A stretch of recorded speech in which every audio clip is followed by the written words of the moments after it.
Last time, we saw Broly's arrival in the story, as Frieza starts to search out for the Saiyans more and more. And now that he's finally located them, what's he gonna do? We'll be covering all that and more in part 9 of What If Kakarot Was in Vegeta's Crew. After the battle with Broly, Granolah and Piccolo are kind of in a weird spot. Even though they technically should try to kill each other, it seems like now that they have a common enemy, and they might need to work together here. Piccolo still does want to take over Earth, but how is he going to do that if Frieza comes to destroy everything? His vengeance on the Saiyans can wait. So as much as he hates it, he's going to team up with Granolah, and the Saiyans if they decide to show up, but it doesn't seem like they're going to come here anytime soon. The two of them might benefit from training together, especially because it doesn't seem like Granolah's been doing intense training during this time, and Piccolo could probably help with that. Meanwhile, on Beerus' planet, it's the exact opposite. The Saiyans have been training a bunch this entire time. Obviously, they've gotten Super Saiyan God by now, and even surpassed that, getting Super Saiyan Blue. Trying to go beyond this now.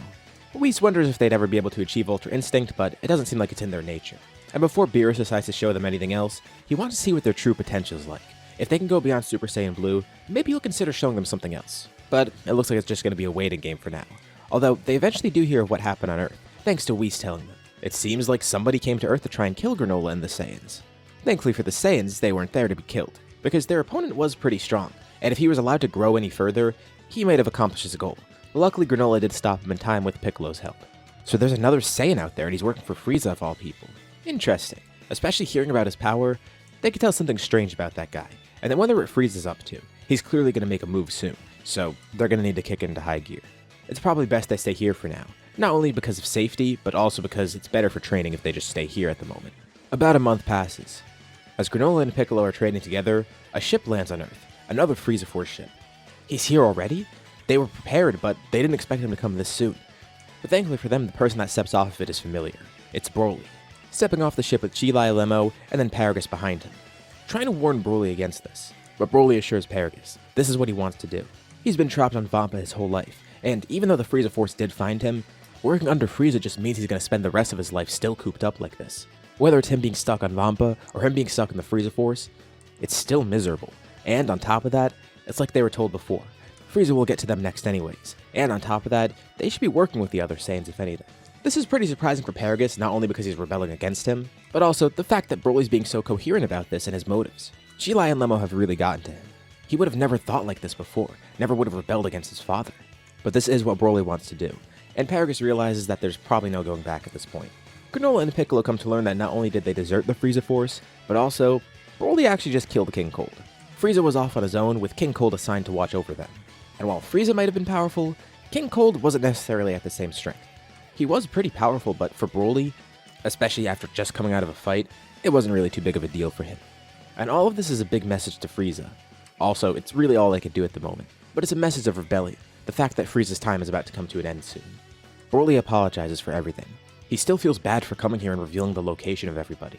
Well, it seems like Frieza already knew about them in the first place, and Broly basically just confirmed what they already had suspicions of.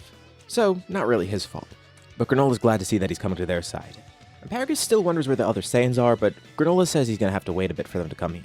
Also, to make sure that they're actually on their side, they're gonna need to spend some time with Broly and Paragus. Did I just make a fusion name? And Paragus understands that. He thinks they'll be valuable assets. Well, not him, but Broly at least. And he thinks that if they could harness Broly's power to its fullest, then he'd be able to defeat Frieza single-handedly. Paragus was never able to. And maybe these two could do something. So this creates kind of a weird crew on Earth. Piccolo, Broly, and Granolah. Paragus says that Frieza won't come until the Saiyans are back, which is a good thing. And honestly at this point, he doesn't really care for Granolah or Piccolo. Piccolo's at the bottom of his concern list, and really he doesn't even care for Piccolo, which Piccolo kind of takes offense to. He inherited Demon King Piccolo's will. He should be a higher priority. But he gets it. Frieza's been after the Saiyans for a while, and Granolah's obviously been with them for a while too. Honestly, he probably cares most about Broly at the moment, but Paragus warns them, it's going to be an all-out war. Frieza's going to use everything he can against them. Not that they're really too concerned because they already fought most of his stuff. Broly was the worst he could throw at them. And the only reason he sent Broly here was because he just can't be in two places at once. Frieza's confident in his own strength, and he'll definitely want to handle this alone. Their judgment is exactly right too. Frieza wants to be the one to kill the Saiyans. He sent Broly there basically just as a scout. Honestly, if Broly killed them, he would have been pretty mad and probably would have taken his anger out on Broly. So he's glad that it worked out. They know Frieza's far too prideful to let someone else do it. Especially after all this time chasing them, Frieza wants to be the one to end it. So he's focused on his own strength. He has an army again, but they're not going to do anything. It's going to be a battle between Frieza and the Saiyans. But then three people appear out of nowhere. Beerus, Whis, and Kakarot. Kakarot basically came to catch up on everything, and Beerus came as another trip to get some more food. Kakarot just wanted to come to make sure everything here's alright, and also tell him what's going on Beerus' planet. Granolah and Monito are glad to see him. With Kakarot a bit confused to see that the other Saiyan that just came here, he's apparently working with Granolah, and on top of that, Piccolo's here, and he's not trying to kill them. Kakarot was actually the one to request to come here. He told Beerus he can go off on his own and get some food. Kakarot just needed to catch up with Granolah for a bit. And Kakarot even thanks Piccolo for his help, with Piccolo saying it was just so they could take over Earth on his own. He clarifies, they're not allies. Kakarot's pretty intrigued to meet Broly too. He heard a bit about him from Whis. He'd love to have everyone here come to Beerus' planet, but he's not sure if Beerus wants that. He can't just invite them himself. But Granolah says it's fine. It's better to have someone here on Earth anyways. And besides, he likes staying here regardless. Plus, he and Piccolo are working on their own thing, and Broly needs to be here too. It's better that they're split up. Kakarot gets info about everything that's going on, but eventually leaves to go back to Beerus' planet. He wishes everyone luck as he leaves, and Beerus tells him to not let this planet get destroyed, otherwise he'll kill them, if they're not already killed by the planet blowing up. Cause he's coming back here for more food. And it's so strange too for Granolah. He's seen the Saiyans slowly grow softer over time, but it's so weird to see Kakarot being surprisingly kind and considerate, at least by Saiyan standards. And Piccolo has an idea regarding what they should do for training. He takes Broly and Granolah to the time chamber. Let's go over to Frieza for a bit, because we haven't really seen much of him recently. While on the topic of time chambers, Frieza's never found that one place where he could train for 10 years. But he still has been training like we mentioned.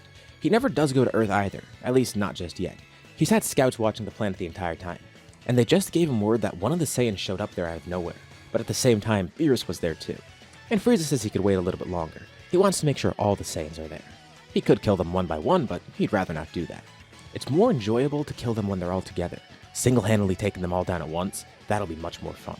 And on top of that, Beerus was there, so he couldn't really risk it. As far as he knows, Beerus is still stronger than him. Hopefully not for long though, because Frieza's continued growing. Especially after Granolah fighting Broly, he started training even more, and hearing about King Cold's death, which he doesn't really care about, he's just more so angered about the betrayal. All the more reason for him to continue training. From the time Broly first came to Earth up until now, there's a 2-year passage of time. And it's getting kind of uneasy. Earth being peaceful for this long, it's kind of unnerving. Although over this time, Broly, Granolah, and Piccolo have actually become allies. They did spend some time in the time chamber, especially because Piccolo reconstructed it, with Monito's help too. It took a bit, but they recrafted it so that they can go in it for more time, instead of them being limited to 2 years for their entire life. And because of this uneasiness, they decide they should probably just attack Frieza instead. They don't know what he's planning, and maybe he's just growing stronger in the meantime. It's probably better to stop him before he gets the chance to get here. And on top of that, it's better to fight somewhere that's not Earth. They have been waiting for the Saiyans to return, but they haven't really heard much from them. They've seen Kakarot pop in from time to time, and even Vegeta came here at one point. But Kakarot's basically just been the messenger, and only came here when Beerus wanted more food. Other than that, the Saiyans have been training constantly, and they can't really wait any longer, nor can Frieza. Paragus asks if they're sure they want to do this, and they are sure. He pulls out one of his old scouters, hoping it still works, and he sends a transmission to Frieza, telling him where to meet. They're settling this now. They take a ship to a planet a few solar systems away, one that actually has a breathable environment so they could breathe there, because obviously that's important. With their current power, they feel like they're more than enough to defeat Frieza.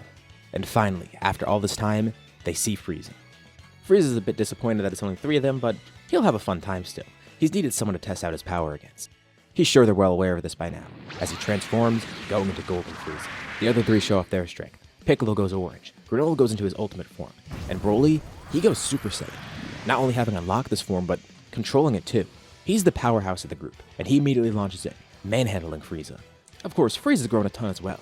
He's in his true golden state. He has perfect control over his golden form, since he's had it for more than long enough. Not just that, he's stronger too. As for Broly, right now he's about around as strong as he was in the Broly movie when he was Super Saiyan. Plus he's controlled, so an added bonus. As for Piccolo, he's relative to where Broly is at the moment. Granolah in Ultimate is the weakest in the group right now, about as strong as current Ultimate Piccolo right in this story. Collectively, they just about meet Frieza's power, which surprises Frieza too because he's grown really strong and he didn't expect all 3 of them together to be around his level. Broly acts as the main attacker with Piccolo and Granolah being the support. If this is Frieza's strength, they might actually be able to do this, especially because they're not at their full power yet.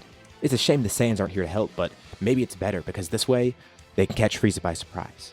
Granolah's actually ascended Ultimate in his own way. Piccolo realized that he and Granolah had their power awakened in similar ways. Granted, their stories are very different, but each of them has some sort of power derived from the Dragon Balls.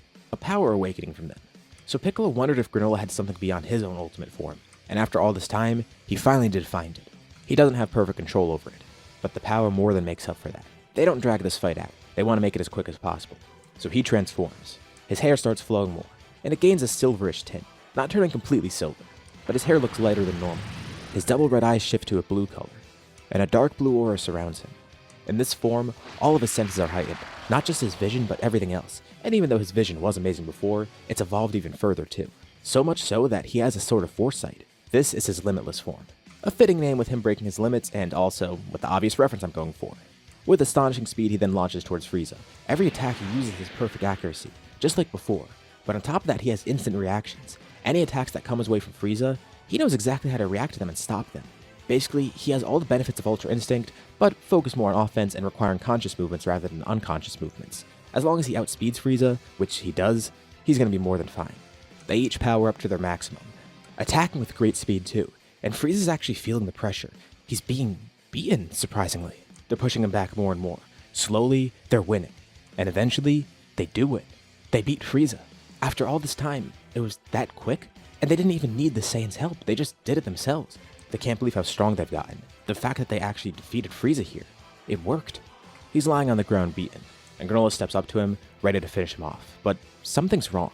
With Granolah's heightened senses, he could tell that Frieza seems fine actually. He looks injured on the surface, but he's completely calm. His heart rate is normal. And Granolah could see something snap within Frieza, like something that was holding his ki back. A floodgate of sorts. It opens. Frieza smiles, then laughing even. He tells them well done.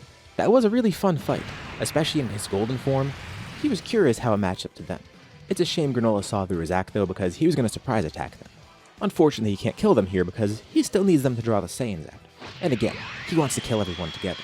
But he can at least give them a taste of his power here. Frieza vanishes from sight. All that's left is a trail of purple flames from his aura. Broly then suddenly goes into his base form, falling unconscious. The same happens with Piccolo. Granolah is the only one that could see what's happening, thanks to his heightened senses and all, but still, this is way too fast for him. And for a brief second, he is able to see what they're up against. His limitless form even lets him react to Frieza's attacks. Not that that does much though, because of how much Frieza overpowers them. But in that last moment of consciousness, he sees Frieza. He's taken on a completely new form. He's still shiny, but instead of the golden color, Frieza's now coated in black and silver. This is his true full power, Black Frieza. As Frieza finishes off this fight, the Saiyans on Beerus' planet decide it's time to move out.